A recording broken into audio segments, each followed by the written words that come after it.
ವಾರ್ತೆಯ ಮುಖ್ಯಾಂಶಗಳು. ಭವಿಷ್ಯದಲ್ಲಿ ಬಿಜೆಪಿ ಸಾರಥಿ ಯಾರು ಎಂಬುದು ಪ್ರಶ್ನೆ. ಬಿಜೆಪಿ ಪಾಳೆಯದಲ್ಲಿ ಗುಸುಗುಸು ಶುರುವಾಗಿದೆ. ಕೊನೆಗೂ ಬಿಜೆಪಿಯಿಂದ ಶಾಸಕ ಶಿವರಾಮ್ ಹೆಬ್ಬಾರ್ ಅವರನ್ನು ಉಚ್ಚಾಟನೆ ಮಾಡಲಾಗಿದ್ದು, ಅವರ ಮುಂದಿನ ನಡೆ ಕುತೂಹಲ ಸೃಷ್ಟಿಸಿದೆ. ಬಿಜೆಪಿಯಲ್ಲಿ ಇನ್ನೊಂದೆಡೆ ಹೆಬ್ಬಾರ್ ಸ್ಥಾನವನ್ನು ತುಂಬುವ ಸಮರ್ಥ ನಾಯಕ ಯಾರು ಎನ್ನುವ ಚರ್ಚೆ ಸಹ ಯಲ್ಲಾಪುರ ಮುಂಡಗೋಡು ಕ್ಷೇತ್ರದ ಜನರ ಮತ್ತು ಎಲ್ಲ ರಾಜಕೀಯ ಪಕ್ಷದವರಲ್ಲಿ ಆತಂಕ ಆರಂಭವಾಗಿದೆ. ಶಿವರಾಮ್ ಹೆಬ್ಬಾರ್ ಒಬ್ಬ ಬುದ್ಧಿವಂತ ರಾಜಕಾರಣಿ ಮತ್ತು ಕ್ಷೇತ್ರದಲ್ಲಿ ಸಾಕಷ್ಟು ಕೆಲಸ ಕಾರ್ಯಗಳನ್ನು ಮಾಡಿದ್ದಾರೆ. ಅಲ್ಲದೆ ಅವರು ನಿರ್ಗತಿಕರಿಗೆ, ಬಡವರಿಗೆ ಸಾಕಷ್ಟು ಸಹಾಯ ಸಹಕಾರ ಮತ್ತು ಅನುಕೂಲ ಮಾಡಿಕೊಟ್ಟಿದ್ದಾರೆ ಎಂದರೆ ಅದು ಸುಳ್ಳಲ್ಲ. ಕ್ಷೇತ್ರದಲ್ಲಿ ತಮ್ಮದೇ ವರ್ಚಸ್ ಬೆಳೆಸಿಕೊಂಡಿದ್ದಾರೆ.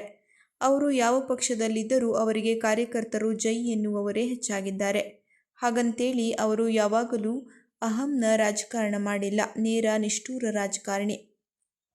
ಮತ್ತೆ ಈಗ ಅವರ ಶಕ್ತಿ ಸಾಮರ್ಥ್ಯ ಏನು ಎಂಬುದು ತೋರಿಸಲು ಇನ್ನು 3 ವರ್ಷ ಕಾಯಬೇಕಷ್ಟೆ.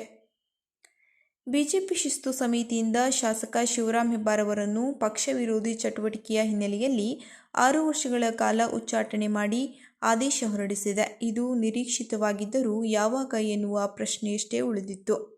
ಕೊನೆಗೂ ಇದಕ್ಕೆ ಉತ್ತರ ದೊರಕಿದೆ.